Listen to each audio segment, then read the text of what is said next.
छत्तीसगढ़ में गृह लक्ष्मी योजना हम लॉन्च करेंगे और हर महिला को 15-15 हजार रुपया साल का देंगे। छत्तीसगढ़ में चुनाव और दीपावली एक साथ आने का असर साफ दिख रहा है। त्योहार पर भी नेता प्रचार में जुटे हैं, एक दूसरे पर बयानों के बम फेंके जा रहे हैं, तो जनता को घोषणाओं का जखीरा भी दिखाया जा रहा है। दिवाली के मौके पर मुखिया भूपेश बघेल का ऐलान किसी दिवाली धमाके से कम नहीं है। महिला वोटर्स को साधने के इरादे से कांग्रेस ने गृह लक्ष्मी योजना की घोषणा की, जिससे एक बार फिर नहले पर दहला की राजनीति तेज होती नजर आई। हर वर्ग को साधने के लिए दोनों दल बढ़ चढ़कर और एक से बढ़कर एक घोषणाएं कर रहे हैं, ताकि जनता को लुभाने में कोई कोर कसर न रह जाए। कांग्रेस की इस घोषणा ने आधी आबादी को साधा, तो साथ ही बीजेपी की महतारी वंदन योजना की काट भी निकाली। हालांकि बीजेपी इसे कट कॉपी पेस्ट बताकर तंज कस रही है। गृह लक्ष्मी योजना 15,000 देंगे, बोलना तो बड़ा बड़ा है, लेकिन काम निम्न स्तर का है। अरे भाई मुख्यमंत्री जी, आप पहले अपनी घोषणाओं को पहले देख लीजिए। 2018 का हार के डर से कुछ भी करेंगे आप, ये सब नहीं चलने वाला है। और छत्तीसगढ़ की जनता अच्छी तरह जान चुकी है, और खासकर पाटन की जनता तो और आपके रग रग से वाकिफ हो गए। प्रदेश की महिला वोटर्स कितनी अहम है, इसका अंदाजा इसी बात से लगाया जा सकता है कि दोनों ही दलों ने महिला वोटर्स के लिए दिल खोलकर घोषणाएं की। प्रदेश की 1,02,39,000 महिला मतदाता के लिए कांग्रेस ने सभी आय वर्ग को गैस सिलेंडर में 500 रुपए की सब्सिडी, स्व सहायता समूह का कर्ज माफ और गृह लक्ष्मी योजना के तहत 15,000 रुपए सालाना देने का ऐलान किया। तो इधर बीजेपी ने बीपीएल परिवार को 500 रुपए में गैस सिलेंडर और महतारी वंदन योजना के तहत हर विवाहित महिला को 12,000 रुपए सालाना देने का वादा किया। चुनावी लड़ाई में बीजेपी और कांग्रेस में बयानों के बारूद सियासत सुलगा रहे हैं, तो वादों की भी जोरदार आतिशबाजी हो रही है। किसकी आतिशबाजी को जनता पसंद करती है, इसके लिए 3 दिसंबर का इंतजार रहेगा। कुलेश्वर पांडे, बंसल न्यूज, रायपुर।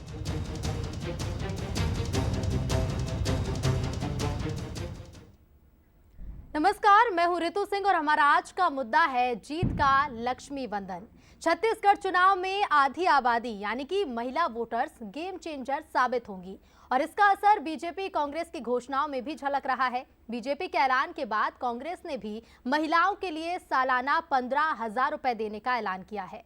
बीजेपी की महतारी वंदन योजना और कांग्रेस की गृह लक्ष्मी योजना महिला वोटर्स पर क्या असर डालने वाली है और चुनाव नतीजों पर इसका क्या असर पड़ने वाला है, इन्हीं कुछ सवालों के जवाब आज हम इस डिबेट में तलाशने की कोशिश करेंगे, जिसके लिए हमारे साथ जुड़ रहे हैं 3 मेहमान। वरिष्ठ पत्रकार हैं गंगेश द्विवेदी जी जुड़ रहे हैं, छत्तीसगढ़ बीजेपी प्रवक्ता सुनील चौधरी और छत्तीसगढ़ कांग्रेस प्रवक्ता शारिक रईस खान जी जुड़ रहे हैं। आप तीनों का ही स्वागत है बंसल न्यूज पर। और बिना देर किए सबसे पहले गंगेश जी, मैं आपके पास आना चाहूंगी। सबसे बड़ा मुद्दा अगर छत्तीसगढ़ में कोई है तो वो है धान, जिसे लेकर हमने देखा बीजेपी की घोषणा, उसके बाद कांग्रेस की घोषणा, लेकिन धान से शुरू हुई ये सियासत अब महिलाओं की ओर जाती दिखाई दे रही है, आधी आबादी की ओर। तो क्या कहें, ये जो डाल डाल में पात पात की जो राजनीति है किस ओर जाएगी?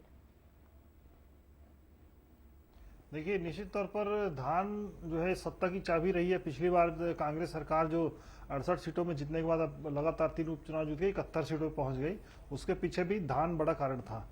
और इस बार जो है यही वजह है कि इस बार भाजपा कोई कोर कसर नहीं छोड़ना चाह रही है और उन्होंने अपने घोषणा पत्र में जिन जो चीजों को लाया उसमें धान की एमएसपी और 2 साल का जो रुका हुआ बोनस, जो खासतौर पर माइनस होता पिछले 2018 के चुनाव में, वो 2 साल का बोनस देने की घोषणा की है।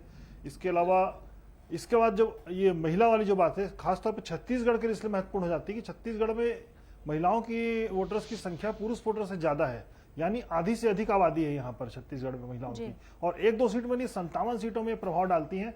57 सीटों में महिला वोटर्स की संख्या पुरुष वोटर्स से अधिक है। तो यही वजह कि दोनों ही पार्टियों ने इस चीज को पकड़ा कि धान से तो किसान तो हो गए, मतलब मोबिलाइज हो जाएंगे, लेकिन एक बड़ा जो वोट बैंक है महिलाओं का, वो हाथ से कहीं ना कहीं छूटेगा। तो इसलिए इस बार महिलाओं को लेकर खास तौर पर घोषणाएं हुई हैं और यही उसी का परिणाम है कि जब नारी वंदन योजना 12,000 प्रति वर्ष के हिसाब से भाजपा ने घोषणा की, तो कांग्रेस के घोषणा पत्र में ये चीज नहीं थी, तो कांग्रेस ने दिवाली के अवसर पर इसको घोषित करके गृह लक्ष्मी योजना ला दी और ये रेस में कहीं ना कहीं भाजपा सब आगे निकलते दिखाई दे रही है। मुझे लगता है 2-3 दिन और बचे चुनाव, हो सकता है इस बीच में कुछ 1-2 और घोषणाएं महिलाओं के लिए हो सकती हैं। बिल्कुल बिल्कुल, देखना होगा कि जो 2 से 3 दिन का वक्त बचा है, इस वक्त में और क्या घोषणाएं होंगी। शारिक जी, आपके पास में आ रही हूँ। बीजेपी घोषणा करती है, आप उसका तोड़ निकालने की कोशिश करते हैं, तो घोषणाओं में तो आप आगे निकलते दिख रहे हैं और बड़ी घोषणा करके, लेकिन क्या सिर्फ घोषणाओं में आगे रहकर सत्ता की चाबी पा सकते हैं, सत्ता में आगे निकल सकते हैं? देखिए ऋतु जी, ऐसा है कि केवल घोषणा में ही आगे रहने का ये कोई रेस नहीं है। ये जनता को उनका अधिकार पूरी पारदर्शिता के साथ वापस करने की बात है। और कांग्रेस पार्टी ने विगत 5 सालों में जो भी वादे किए थे छत्तीसगढ़ की आम जनता के लिए, और छत्तीसगढ़ की जनता ने उनके वादों पर उन्हें भरपूर समर्थन दिया था और 15 साल भारतीय जनता पार्टी के राज को 13 सीटों पर सिमटा दिया था। तो उसमें उस दरमियान सत्ता में आने के बाद हमने पहले घंटे से ही जो किसानों का कर्ज माफ करने की जो कैबिनेट में हमारे आदरणीय मुख्यमंत्री जी और कांग्रेस सरकार ने कार्य शुरू किया, वो अभी आचार संहिता लगने के पहले तक हमने अपनी हर घोषणाओं को एक वादे के रूप में, अपनी एक जवाबदारी के रूप में पूरा किया।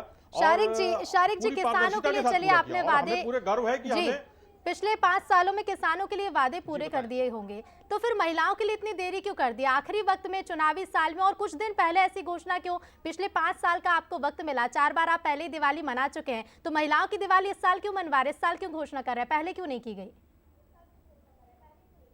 देखिए, ऐसा नहीं है। हमने इन 5 सालों के कार्यकाल में भी, देखिए 5 साल में 2 साल तो हमारा एक जो एक प्राकृतिक विपदा ही कहेंगे या एक महामारी कहेंगे कोरोना के रूप में, जिसमें सभी प्रकार के कार्य बंद थे और एक पहली प्राथमिकता लोगों का स्वास्थ्य, लोगों का जान की रक्षा करना था और उसके बाद अर्थव्यवस्था को अपनी पटरी पे भी लाना था। तो इन 3 साल का जो, जिसमें से लगभग 2-3 चुनाव में 6 से 8 महीना हमारा आचार संहिता में निकला है, उसके बावजूद हमने अल्प समय में भी, पिछले बार भी महिलाओं के लिए हमने, चूंकि आधी आबादी महिला है और महिलाएं हमारी एक प्राथमिकता है और उसको हमने पूरा करने का कार्य किया था। जैसे हमने महिला स्वयं सहायता समूह को जो इस कार्यकाल में छत्तीसगढ़ में कांग्रेस की सरकार के कार्यकाल में जिस तरह से हर योजनाओं से जोड़ा गया है, गांव-गांव में जो रीपा की योजना है, उसके माध्यम से जो ग्रामीण हमारी महिलाएं हैं, वे आज छत्तीसगढ़ संस्कृति और छत्तीसगढ़ से जुड़े उत्पादों को अब निर्माण कर रही है और एक लघु उद्योग के रूप में उनकी आजीविका भी बढ़ रही है और प्रदेश के विकास में भी सहभागी बन रही है। उसका असर क्या होगा, उसका परिणाम क्या होगा, वो देखना होगा। बीजेपी के पास मैं जाती हूँ। ठीक है शारिक जी। सुनील जी, आपके पास आ रही हो। देखिए, कांग्रेस तो कह रही है कोरोना काल निकल गया, आचार संहिता लगे, उसके बावजूद भी हम घोषणा कर रहे हैं, लेकिन बीजेपी को घोषणा करने की जरूरत क्यों पड़ रही है? एक लंबे समय तक आप सत्ता में रहते हैं, महिलाओं के लिए काम के दावे करते हैं, हर वर्ग के लिए काम किए हैं, ऐसा बीजेपी का कहना है। तो अगर काम किए गए तो उन कामों को आगे लेकर जाइए, इस तरह की घोषणाओं की जरूरत क्यों पड़ती जा रही है? जय जोहार, जय छत्तीसगढ़। मैं सभी जम्मू छत्तीसगढ़िया भाई बहनी मन ला और देशवासी मन ला हमर देवारी त्योहार के गाड़ा गाड़ा बधाई देवत हूँ। देखिए ऋतु जी, कांग्रेस पार्टी का पिछला घोषणा पत्र यदि आपके पास होगा तो आप उसको पढ़िएगा। बिंदु क्रमांक 10 में क्रमांक 2 ये मेरे पास है जी। इसमें लिखा हुआ है, महतारी सम्मान योजना के तहत सभी माताओं को 500 रुपए प्रति माह की राशि प्रदान की जाएगी।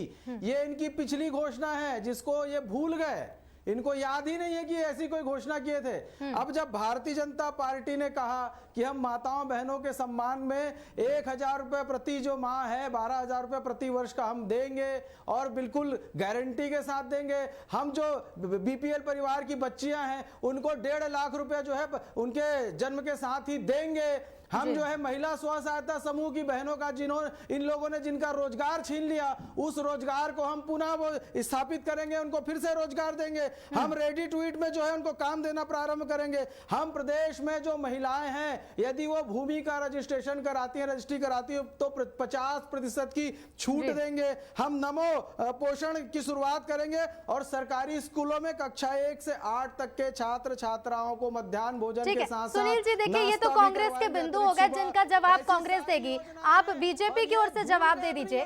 ठीक है सुनील जी, उनकी घोषणाओं पर सवाल मैं भी कर लूंगी, लेकिन आप इस चीज का जवाब दे दीजिए कि बीजेपी को आखिर घोषणा करने की जरूरत क्यों पड़ रही है? समय ज्यादा आपके पास था, कांग्रेस के शासनकाल से पहले बीजेपी शासनकाल में रही थी और एक लंबे वक्त तक रही थी, और लंबा वक्त जब आपको मिला तो निश्चित रूप से ज्यादा काम करने का वक्त आपको मिला होगा, जनसेवा का वक्त मिला होगा, तो जनसेवा के बेस पर आगे बढ़िए ना, घोषणाओं की क्या जरूरत है?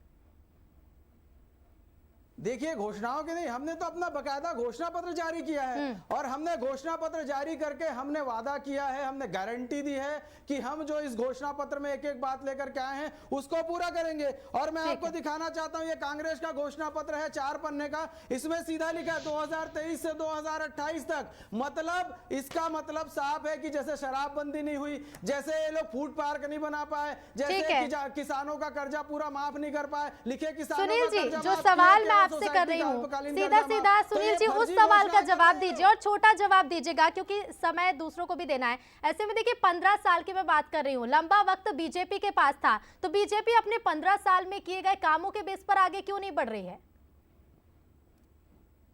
कुल भारतीय जनता पार्टी अपने 15 साल के कामों पर ही आगे बढ़ रही है। हम तो कह रहे हैं कि हमने बनाया, हम ही संवारेंगे। हमने जो 15 साल इस छत्तीसगढ़ सरकार में रहते हुए जो छत्तीसगढ़ को शिखर पर पहुंचा और इस 5 साल में फिर तो सुनील जी आप सीधी सी एक लाइन कह सकते थे, जो काम हमने 15 साल में किए वो काम अभी भी किए जाएंगे। सुनील जी फिर आप कह सकते थे कि जो काम 15 साल में बीजेपी की सरकार ने छत्तीसगढ़ में किए हैं 2023 में अगर जनता मौका देगी तो वही काम किए जाएंगे। नई घोषणाएं क्यों? किसानों को लुभाने की आप कोशिश कर रहे हैं, महिला वर्ग के लिए आप घोषित कर रहे हैं, सबके लिए तमाम घोषणाएं कर रहे हैं। ठीक है, मैं आऊंगी, शारिक जी कुछ कहना चाह रहे हैं, गंगेश जी आपके पास भी लौटूंगी। शारिक जी जल्दी से अपनी बात पूरी कीजिएगा। देखिए कितनी सफाई के साथ भारतीय जनता पार्टी के जो आला नेता हैं, चाहे वो प्रवक्ता हो, चाहे वो बड़ी सभाएं हो या किसी प्रतिष्ठित चैनल में अपनी बात हो, उस पर रखने के लिए 15 साल इनका एक बहुत लंबा समय रहा शासन का। तो वे अपनी उपलब्धियों को आम जनता के लिए अपने किए गए कार्यों को पेश नहीं कर रहे हैं। और दूसरी बात, इनके प्रधानमंत्री और जो आला नेता कल तक जिन घोषणाओं को जनता के हित में, मैंने पहले ही कहा कि ये कोई भी सरकार किसी जनता पे एहसान नहीं करते, उनकी अधिकारों को पूरी पारदर्शिता के साथ वापस करना एक बात रहती है जो सरकारों का कर्तव्य रहता है लोकतंत्र में, एक चुनी हुई सरकारों का। तो हमने वही काम बखूबी किया है। और कल तक इनके नेता जिसे रेवड़ी कहते थे, आज उसी रेवड़ी को अभी इसे क्या कहेंगे, अभी इसे रबड़ी समझ के जनता को परोसेंगे। और रही बात मोदी जी की गारंटी की, तो मोदी जी की गारंटी को जनता को देखना चाहिए कि 2014 में सत्ता में आने से पहले उन्होंने 100 दिन में महंगाई कम करने की बात कही थी। महंगाई कम हुई क्या? ठीक है, तो शारिक जी फिर उस बिंदु का क्या, जो 500 रुपए महीना देने का जो बिंदु शामिल किया गया था, शारिक जी ठीक है, 2018 के घोषणा पत्र में जो बिंदु कांग्रेस ने शामिल किया था, आपके साथी प्रवक्ता ही बता रहे थे कि 10वें बिंदु में शामिल किया गया है कि महिलाओं को 500 रुपए महीना दिया जाएगा, तो क्या फिर से कहेंगे कि समय कम पड़ गया इसलिए हम योजना पूरी नहीं कर पाए हैं? अब देखिए, अब ऐसा है कि घोषणा पत्र, वो कौन सा घोषणा पत्र रखे मुझे नहीं पता, 36 घोषणाएं हमने की थी और पूरे गर्व के साथ मैं कह रहा हूं कि 34 घोषणाओं को हमने 100% पूरा कर दिया है। इसके अलावा भी अन्य कई ऐसे जनहितैषी कार्य हैं। ठीक है, उन जनहितैषी कार्यों में एक और बेहद महत्वपूर्ण मुद्दा था शारिक जी, जो जनहितैषी कार्यों की आप बात कह रहे हैं, एक और महत्वपूर्ण मुद्दा था शराबबंदी को लेकर भी तो बीजेपी तमाम आरोप लगाती आई है, इस बिंदु का क्या करेंगे? देखिए, मैं उसी पे आ रहा था। देखिए, शराबबंदी करने के लिए हमारी सरकार ने घोषणा की थी, उस पर तत्पर थी, लेकिन कोरोना के काल में उस समय कुछ ऐसी परिस्थितियां हुई कि यहाँ पर छत्तीसगढ़ की आम जनता में से कुछ लोग जो एक नशा जरूर, तो ये तो फिर दुर्भाग्य कहेंगे ना शारिक जी, इसे तो फिर दुर्भाग्य कहेंगे। आप कह रहे हैं हम तमाम बिंदु लाते हैं, फिर कोरोना काल लग जाता है, सरकार के पास समय की कमी हो जाती है, नहीं तो हम तो जनहितैषी कार्य करने के लिए तैयार हैं। बीजेपी के पास पर्याप्त समय था, बीजेपी ने पर्याप्त समय का यूज क्यों नहीं किया? उतने जनहितैषी कार्य क्यों नहीं किए कि नई नई घोषणाएं लानी पड़ रही हैं? आप दोनों के पास ही मैं आऊंगी, ठीक है? शराबबंदी पर राजनीति कर रही है, ठीक है शारिक जी, मैं आऊंगी आपके पास। थोथी राजनीति कर रही है जी, दो मुही बात कर रही है। अपने घोषणा पत्र में क्यों शराबबंदी की बात नहीं की है? अगर इन्हें जनता से शराबबंदी की बात कर रहे थे, चलिए शराबबंदी सहित तमाम ऐसे मुद्दे जिन पर चर्चा करने की जरूरत बहुत है, क्योंकि जनता सुन रही है आपको, जनता के पास। जी बिल्कुल, ये देखिए समय ही है कि जनता तक आप अपनी बात पहुंचाएं। कहाँ गया भैया संगवारी, बताओ, ये इनके घोषणा पत्र से गायब है। इस बार गायब है, एक वादा पूरा नहीं कर पाए। छत्तीसगढ़ की जनता उखाड़ फेंकेगी इनको, तैयार बैठी है, छत्तीसगढ़ की जनता तैयार बैठी है इनको उखाड़ फेंकने के लिए। ये कुछ नहीं कर पाए, भ्रष्टाचार करो, लूटो, अपना घर भरो, वही था कांग्रेस का काम, वही। अरे राजीव गांधी जी का बयान याद कर लो, ठीक है, मंत्री ठीक है शारिक जी, सुनील जी, ठीक है, आप शराबबंदी की ओर जाते जा रहे हैं एक ऐसे मुद्दे की ओर जिस मुद्दे का जिक्र भी आप दोनों ने अपने घोषणा पत्र में नहीं किया है। शारिक जी, सुनील जी, अगर शराबबंदी पर आपको चर्चा इतनी ज्यादा ही करनी थी तो आप दोनों को ही इस मुद्दे को अपने घोषणा पत्र में शामिल करना चाहिए था। शारिक जी, सुनील जी, आप दोनों से मैं बोल रही हूँ, ठीक है, आपको मौका दिया जाएगा, आगे अपनी बात रखिएगा। अगर शराबबंदी पर आप इतना कहना चाहते हैं, एक दूसरे पर आरोप लगाना चाहते हैं, तो अपने घोषणा पत्र में से शामिल क्यों नहीं किया गया? ठीक है गंगेश जी, मैं आपके पास आ रही हूँ। देखिए शराबबंदी की ओर ये डिबेट तो जाती हुई नजर आ रही है, लेकिन क्या लगता है जो घोषणाएं की जा रही हैं, चुनावी साल में ही इतनी बड़ी बड़ी घोषणाएं क्यों, जब दोनों ही सरकारों के पास समय था, 15 साल बीजेपी के पास, 5 साल कांग्रेस के पास, ऐसे में ये सरकारें काम कर सकती थी महिलाओं के हित में और तमाम वर्गों के हित में, जिसे घोषणा पत्र में शामिल किया गया है, लेकिन चुनावी साल ही। ठीक है गंगेश जी, जवाब दीजिए।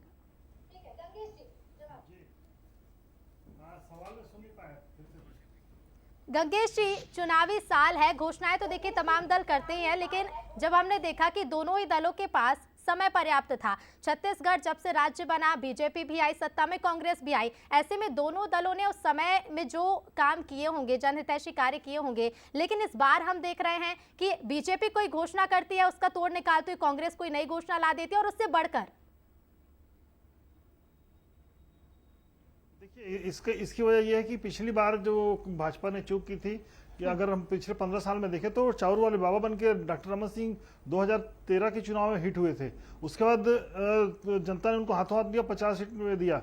फिर 2018 आने तक किसान का कर्ज माफ करना, बोनस देने की बात हुई थी हर साल, लेकिन हर साल बोनस ना देके किसानों को का रकबा भी घट, मतलब जो एमएसपी जो धान खरीदी थी वो रकबा भी 10 क्विंटल कर दिया गया था, खासतौर 2014 में जब मोदी की सरकार आई उसके बाद। तो वो जो है कहीं ना कहीं माइनस हुआ और किसानों में लगातार असंतोष बढ़ा था। उसके बाद इस चीज को कांग्रेस ने पकड़ा और उन्होंने 25 रुपए प्रति क्विंटल एमएसपी घोषित की पिछली बार और कर्ज माफी की घोषणा की। वो मुद्दा हिट हुआ और भाजपा 15 में सिमट गई और कांग्रेस 68 सीट लेके आई। इस बार भाजपा कोई रिस्क लेना नहीं चाहती और वो निश्चित तौर पर समझ गई कि किन मुद्दे पे ध्रुवीकरण हो सकता है वोटों का। तो सबसे पहले उन्होंने धान पे फोकस किया दोनों ही पार्टियों ने, और उसका आधी से अधिक आबादी महिला पे फोकस किया है। ये दोनों बड़े ऐसे मुद्दे हैं जिन पे वोट ध्रुवीकरण हो सकता है, इसलिए दोनों पार्टी इसमें पीछे नहीं रहना चाहती है, किससे बढ़कर एक घोषणा कर रही है। बिल्कुल पीछे तो देखिए दोनों ही दल नहीं है, क्योंकि ये तो घोषणाओं से ही जाहिर हो रहा है कि घोषणाओं की रेस में दोनों ही दल आगे निकलना चाहते हैं। मैं आपके पास आ रही हूँ सुनील जी, जिस तरह से देखिए हम देख रहे हैं कि एंड वक्त पर घोषणाएं की जा रही हैं कांग्रेस की ओर से, लेकिन बीजेपी भी इस रेस में पीछे नहीं है। तो क्या 3 दिन का समय बचा है, कोई उम्मीद करें हम बीजेपी भी कोई नई घोषणा कर सकती है?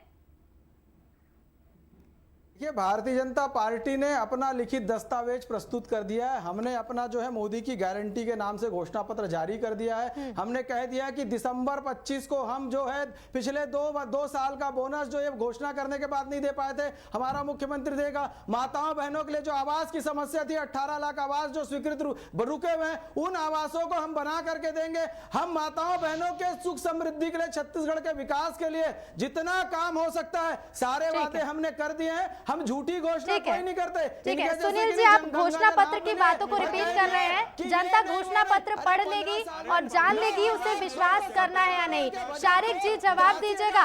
शारिक जी, बीजेपी ने तो लिखित में घोषणाएं कर दी, लेकिन कांग्रेस की ओर से दिवाली के मौके पर घोषणाएं की जा रही है, लिखित तौर पर नहीं की जा रही है। तो क्या 3 दिन का समय कांग्रेस कोई घोषणा कर सकती है? शारिक जी, ठीक है सुनील जी, शारिक जी से भी जवाब ले लेते हैं। आप घोषणा पत्र की चीजों को रिपीट कर रहे हैं। केवल भ्रष्टाचार, गांव गोठान के नाम पर खा गए, ठीक है, गोबर खा गए, गरीबों का चावल खा गए, ये स्थिति है। हमने कहा है हम माताओं बहनों का सम्मान बरकरार रखेंगे, उनको 1000 रुपया देंगे, गारंटी के साथ देंगे। हम स्वसहायता समूह की बहनों को जो है वो उनका अधिकार देंगे, उनका काम। सुनील जी, समय की कमी है, शारिक जी से जवाब लेना भी जरूरी है। ठीक है, ठीक है सुनील जी, जो घोषणाएं घोषणा पत्र में की गई हैं वही घोषणाएं आप यहाँ बंसल न्यूज पर कह रहे हैं। ठीक है शारिक जी, जल्दी से अपनी बात पूरी कीजिएगा, समय की कमी है। देखिए, निश्चित रूप से मोदी की गारंटी या जो भाजपा का घोषणा पत्र है केवल और केवल छलावा और एक जनता को दिग्भ्रमित करने का एक थोथला पत्र है। इस पे कोई भी जनता भरोसा नहीं करेगी।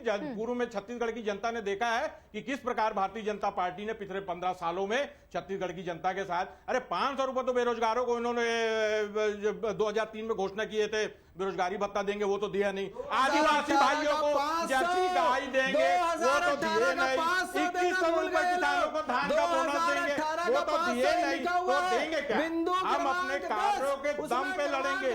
और जो छत्तीसगढ़ की जो हमारी अस्मिता है, संस्कृति है, उसको बनाने के लिए आदरणीय भूपेश बघेल जी ने जो कार्य किया है, उन कार्यों को हम आगे भी आगे बढ़ाएंगे। 1500 बोल रहे भाजपा के डर से, कोई भाजपा के डर से कोई बात ही नहीं है। भाजपा के डर, ये जाती हुई सरकार ठीक है। अंतिम में कुछ भी बोलो, इनको पता है सरकार इनकी बन नहीं रही। ठीक है सुनील जी, शारिक जी, देखिए घोषणा पत्र से क्या निकलेगा समय के साथ पता चलेगा। आप चाहे यहाँ अपनी घोषणाओं का बखान कर लीजिए, चाहे घोषणा पत्र में लिख लीजिए, जनता को जो करना है जनता वही करेगी, जिस पर विश्वास करना है उसी पर विश्वास करेगी और वही सत्ता पर काबिज होगा। ठीक है सुनील जी, आपने अपनी घोषणाएं भी बता दी, कांग्रेस ने 2018 में क्या घोषणाएं की वो भी आपने बखूबी बताई। ठीक है सुनील जी, शारिक जी, समय की कमी है। ठीक है ठीक है गंगेश जी, मैं आपके पास आ रही हूँ। सुनील जी, शारिक जी, आपको पर्याप्त समय दिया गया है। देखिए आप घोषणाओं का ही बखान करते रह गए पूरी डिबेट में, आप अपनी भी घोषणाएं बता रहे हैं, कांग्रेस की भी बता रहे हैं। गंगेश जी, मैं आपके पास आ रही हूँ। देखिए घोषणाएं जिस तरह से हम बीजेपी और कांग्रेस की देख रहे हैं, लगभग हर बिंदु को बीजेपी ने जिस बिंदु को शामिल किया वही बिंदु हमें कांग्रेस के घोषणा पत्र में भी देखने को मिल रहा है। क्या लगता है चुनाव किस ओर रुख ले सकता है इस घोषणाओं के आधार पर? देखिए घोषणाओं के आधार पर 3 बड़े सेक्टर हैं। एक तो सबसे पहले तो हो गया धान, जिसमें किसान सारे जो 76% आबादी किसानों की वो कवर हो रही है। सेकंड, आधी से अधिक आबादी महिलाओं का हो गया। और तीसरा, यूथ, जो नए वोटर्स, जो 18.5 लाख से अधिक वोटर नए जुड़े हैं, पहली बार वोट डाल रहे हैं। और लगभग 25 से 30 लाख जो दूसरी तीसरी बार में यूथ के लिए रोजगार का भी एक की घोषणाएं भी इसमें महत्वपूर्ण है। और खासतौर पर भ्रष्टाचार का मुद्दा दोनों ही पार्टियों उठा रही हैं, एक दूसरे के खिलाफ लगा रही है आरोप, लेकिन ये मुद्दा भी काम करेगा। और ये 3 अलग अलग सेक्टर में, इसीलिए तीनों सेक्टर पे तीनों की घोषणाएं इस बार आई हैं और इस पे ही वो लोग एक से बढ़कर एक घोषणाएं करने का प्रयास कर रहे हैं। बिल्कुल गंगेश जी, एक से बढ़कर एक घोषणाएं करने का प्रयास तो कर रहे हैं। अब जनता के ऊपर है कि जनता को किसकी घोषणाओं पर यकीन होता है, किस पर विश्वास करती है और किसे सत्ता पर बिठाती है। फिलहाल आप तीनों का ही शुक्रिया इस डिबेट में भाग लेने के लिए, तमाम बातचीत के लिए। तो देखिए तमाम बिंदुओं को जहां बीजेपी शामिल करती नजर आ रही है, तो कांग्रेस भी तोड़ निकालने में पीछे नहीं है। बीजेपी जब धान खरीदी के लिए जिस मूल्य का निर्धारण करती है, कांग्रेस उस पर 3200 रुपए ला देती है। बीजेपी की ओर से महिलाओं के लिए की गई घोषणा, तो कांग्रेस भी दिवाली पर कोई मौका नहीं छोड़ती। अब इन योजनाओं का और इन घोषणाओं का जनता पर क्या असर होगा और किससे मिलेगी सत्ता की चाबी, ये देखना होगा 3 दिसंबर को नतीजों के साथ। चलिए फिलहाल इस डिबेट में इतना ही। देखते रहिए बंसल न्यूज। नमस्कार।